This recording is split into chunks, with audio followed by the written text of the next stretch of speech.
Bonjour à toutes et à tous et bienvenue dans notre programme. Que le Seigneur vous bénisse. Nous avons l'habitude et la grâce de nous rencontrer sous ce programme chaque dimanche où nous sommes en train seulement de partager la parole de Dieu, de nous affermir les uns les autres dans la foi. Merci pour votre attention. Merci pour ce que vous êtes en train de me témoigner comme votre amitié, fraternité dans le Seigneur. Et beaucoup plus ce que vous êtes en train de faire pour pouvoir ensemble faire cette œuvre que nous sommes en train de faire, c'est-à-dire au travers de cette étude, votre participation, vos commentaires, la façon dont vous êtes en train de vous abonner, ainsi que les questions que vous êtes en train de poser, ça témoigne combien vous êtes intéressé dans la parole du Seigneur. Que le Seigneur vous en soit reconnaissant et ma prière est que la grâce de Dieu puisse vous rencontrer. Alors aujourd'hui nous allons continuer avec notre étude. Nous sommes dans le livre d'Exode chapitre 2, versets 1 à 10. Nous allons prier et lire la parole du Seigneur. Père, nous te disons merci pour ce beau matin que tu nous as donné. Nous bénissons nos frères et sœurs qui sont de partout en train de nous suivre au travers de ces programmes. Nous implorons ta grâce dans leur vie, dans nos vies, pour que nous puissions continuer ces démarches, pour que nous puissions continuer cette œuvre. Nous demandons l'assistance du Saint-Esprit pour nous fortifier chaque fois que nous allons nous tenir. Et nous sommes une bénédiction pour nos frères d'une manière et d'une autre. Merci pour leur disponibilité. Protège-les, garde-les partout où ils sont, Seigneur. Dans le nom de Jésus-Christ. Amen. Exode chapitre 1er, verset 1 à 10. Je lis la parole du Seigneur. Il y a eu un homme de la maison de Lévi, avait pris pour femme une fille de Lévi. Cette femme devint enceinte et enfanta un fils. Elle vit qu'il était beau et il le cacha pendant 3 mois. Ne pouvant plus les cacher, elle prit une caisse de jonc qu'elle introduit de bitume et de pois. Elle y mit l'enfant et le déposa parmi les roseaux sur les bords du fleuve. La sœur de l'enfant c'était à quelque distance pour savoir ce qui lui arriverait. La fille de Pharaon descendit au fleuve pour se baigner et ses compagnes se promenèrent le long du fleuve. Elle aperçut la caisse au milieu des roseaux et elle envoya sa servante pour la prendre. Elle ouvrit et vit l'enfant, c'était un petit garçon qui pleurait. Elle en a eu pitié et elle dit, c'est un enfant des Hébreux. Alors la sœur de l'enfant dit à la fille de Pharaon, veux-tu que j'aille te chercher une nourrice parmi les femmes des Hébreux pour allaiter cet enfant? Va, lui répondit la fille de Pharaon, et la jeune fille alla chercher la mère de l'enfant. La fille de Pharaon lui dit, emporte cet enfant et allaite-le moi, je te donnerai ton salaire. La femme prit l'enfant et l'allaita. Quand il y eut grandi, elle l'amena à la fille de Pharaon et il fut pour elle comme un fils et lui donna le nom de Moïse, car dit-elle, je l'ai retiré des eaux. Alléluia, la parole du Seigneur. Bien-aimés, aujourd'hui nous sommes toujours dans la dispensation de la grâce, qui est la 4e dispensation. Et dans cette dispensation, nous avons vu comment un peuple qui descendait d'Abraham était parti d'Isaac et jusqu'à Jacob. Jacob eut 12 fils. Et de ces 12 fils-là, il y a eu tout un tribu qui était constitué. Alors, dans cette tribu-là, n'ayant pas de terre où il devait se reposer, n'ayant pas encore constitué une nation, il dépendait des terres des autres, il dépendait aussi des cultures et des traditions des autres. Mais en eux, ils avaient la lignée de Dieu, c'est-à-dire la continuité de la révélation de Dieu, qui avait hérité leur père Abraham, Isaac. Donc, ces peuples ne vivaient pas comme d'autres peuples, parce qu'ils avaient la révélation de la divinité. Ces peuples ne vivaient pas comme d'autres peuples, parce qu'ils avaient la promesse. Quelle était cette promesse-là? Dieu avait dit dans Genèse chapitre 15 à leur grand-père Abraham, qu'il viendra un moment où tes enfants iront en esclavage et je viendrai moi-même pour les délivrer.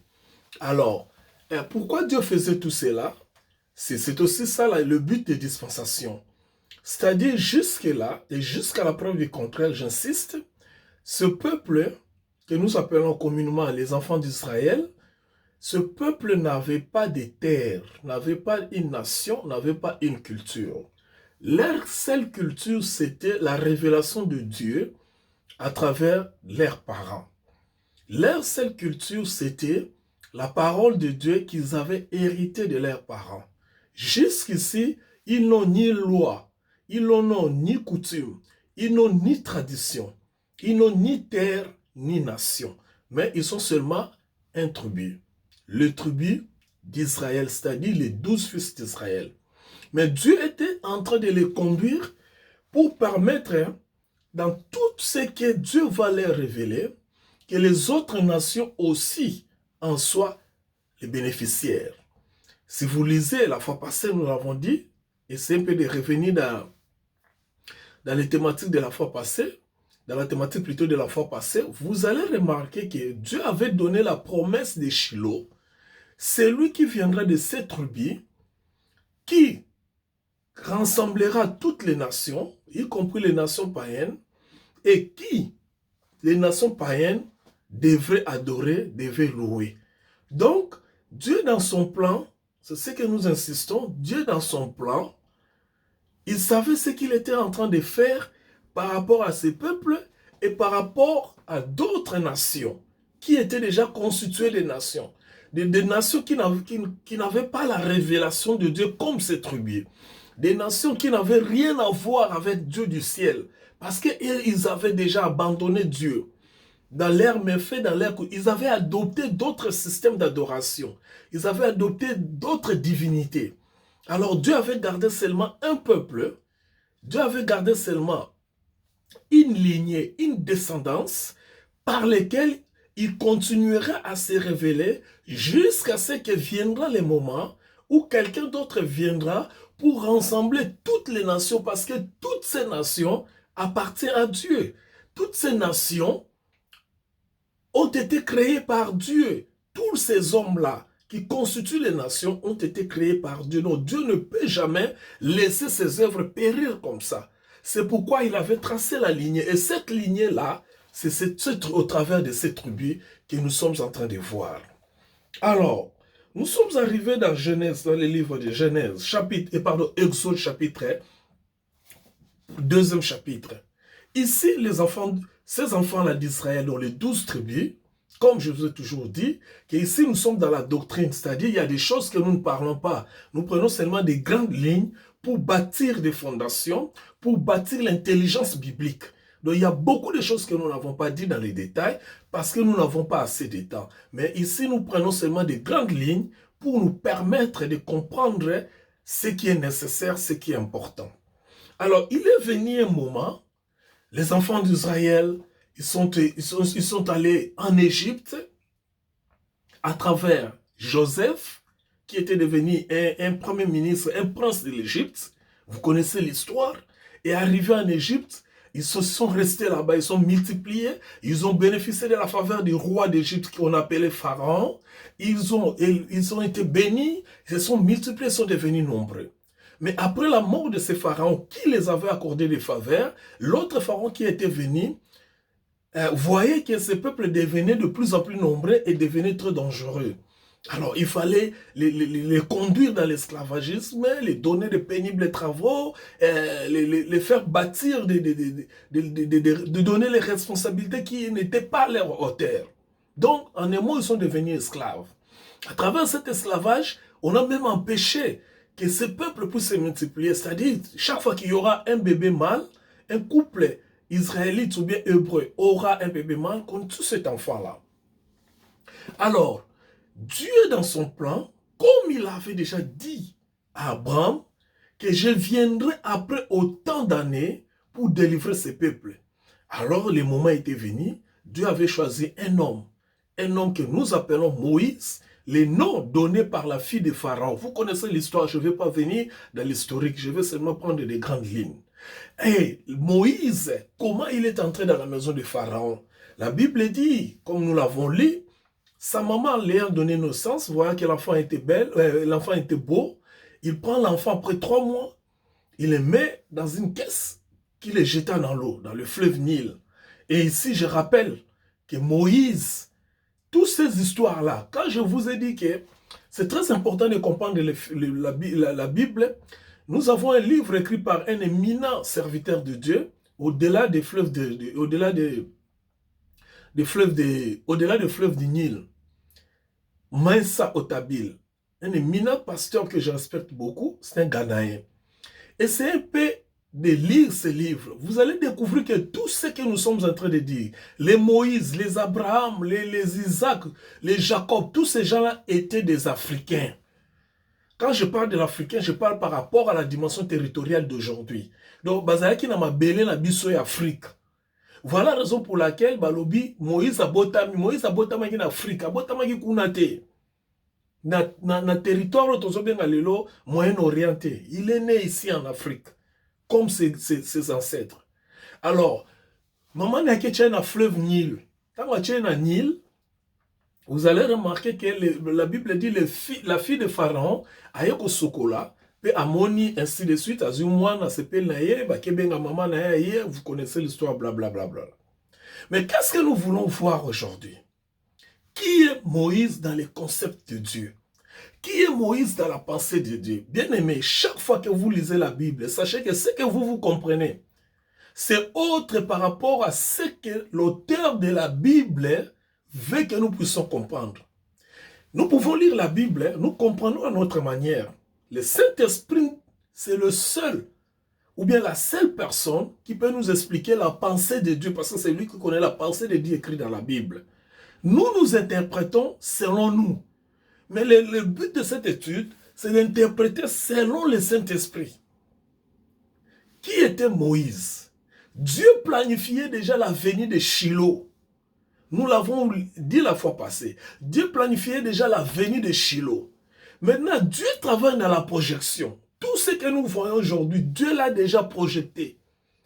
Donc, makambo yela la biso lelo, pour Nzambe, biso ezali surprise, pour Nzambe a surprise. Parce que Dieu projette toujours des choses, et quand il projette ces choses-là, il fait en sorte qu'après le temps et l'espace, que ces choses-là puissent s'accomplir. Dieu voyait déjà un Shiloh. Mais avant que les Shiloh viennent, selon la promesse, Dieu voulait voir un type de Shiloh en œuvre, un type de Shiloh en exercice. C'est-à-dire, Moïse était le type de Christ. Parce que Shiloh, c'est Christ. Et Moïse, c'est le type de Christ. C'est-à-dire, il devait avoir des similitudes. Il devait avoir des cohérences. Il devait avoir des situations identiques tout autour de lui. Comme Christ qui viendra en son temps, comme Shiloh qui viendra en son temps, pour rassembler toutes les nations. Alléluia. Alors, qu'est-ce que Dieu a fait? Il a suscité un Moïse. Regardez sa naissance. Premièrement, nous allons voir les 6 points de similitude. Sa naissance a été interdite, que tous les enfants mâles devaient mourir, Exode chapitre 1er. Et on l'a caché, même pour permettre, pour ne pas les perdre. Sa mère l'a caché lors de sa naissance. Lisez Exode chapitre 1er. C'est la même chose avec Christ. Dans sa naissance, Hérode voulait tuer tous les enfants qui étaient nés. De la même façon, Moïse, on devait tuer aussi les enfants qui étaient nés. Moïse, on l'a caché pendant 3 mois. Et Christ aussi, on l'a fait partir à l'Égypte pendant quelques temps. La Bible n'a pas précisé les temps. Vous voyez déjà la similitude, c'est-à-dire Dieu projetait Christ en Moïse. Dieu voulait, alléluia, j'aime vraiment la parole du Seigneur. Dieu voulait faire voir aux gens que de la même manière que Moïse va opérer, c'est de la même manière que Christ va opérer. Et nous allons voir à la fin la seule différence entre Moïse et Christ. Ça, c'était la première des choses. C'est-à-dire, leur naissance était accompagnée de meurtres. Il y a eu des enfants mâles qui étaient morts. Que ce soit à l'époque de Jésus, que ce soit à l'époque de Moïse. On a caché Moïse, tout comme on a caché Christ en Égypte. Et quand Christ est parti en Égypte, On l'a caché là-bas avec ses parents, jusqu'à ce qu'il grandisse. De la même manière, on a caché aussi Moïse jusqu'à ce qu'il grandisse et on l'a ramené auprès de la fille de Pharaon. Puis lui donna le nom de Moïse. Je ne vais pas aller plus loin parce que je n'ai pas assez de temps aujourd'hui. Alors, deuxièmement, Moïse était divinement choisi.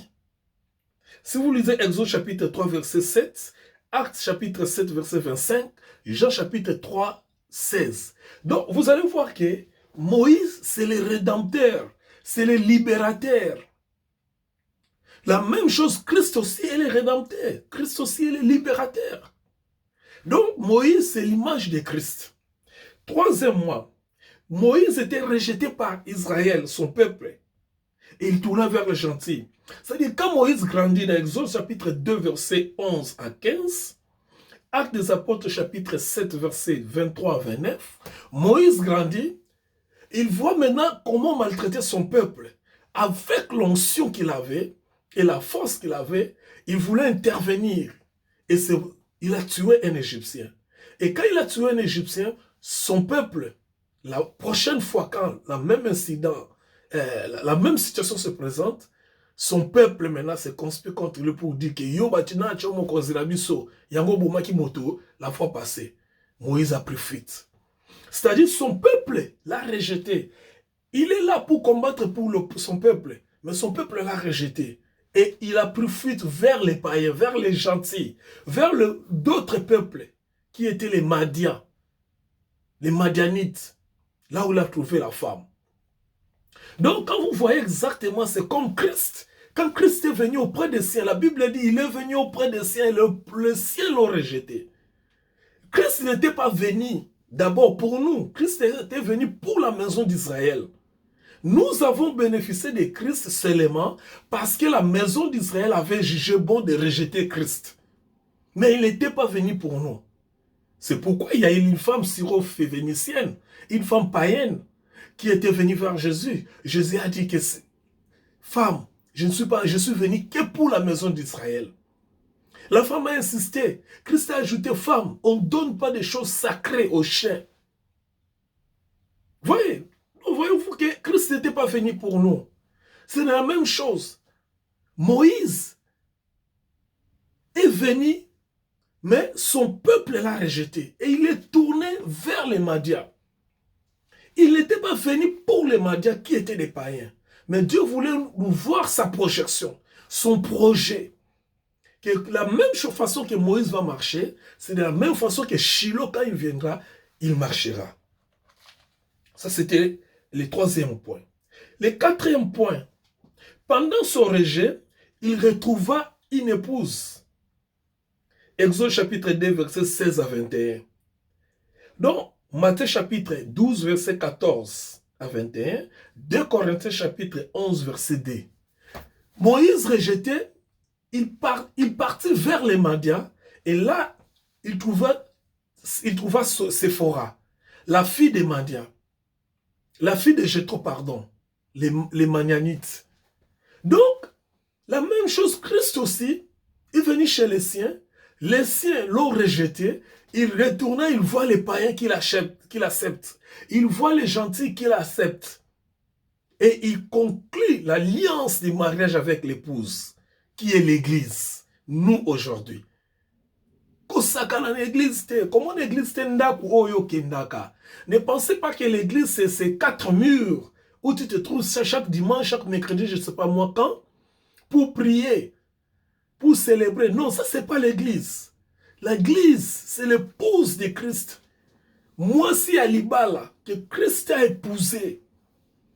Et là, dans ces relations entre Christ et l'église, et ça, la relation, moi, si na mobali obaligani na katsandako. Mobali azana liboma ya mwasi na ye. Azana bolingo mwasi na ye. Azana souhait ya mwasi na ye. C'est ça l'église. L'église, ce n'est pas les 4 murs, s'il vous plaît. Chaque fois, il faut tenir compte de cela. l'église, c'est l'épouse de Christ. La même chose, Moïse. Tant que pas païen, à qui écoute un amoisi. Ndenge mon père, tango, Christ a tourné vers les païens, à écouter un amoisi nae. Koto ba bois qui c'est Moïse, à écouter un amoisi. Koto ba bois qui c'est Christ, à écouter un amoisi. Donc Moïse et Christ, c'est la même personne sur le plan spirituel, sur la pensée de Dieu.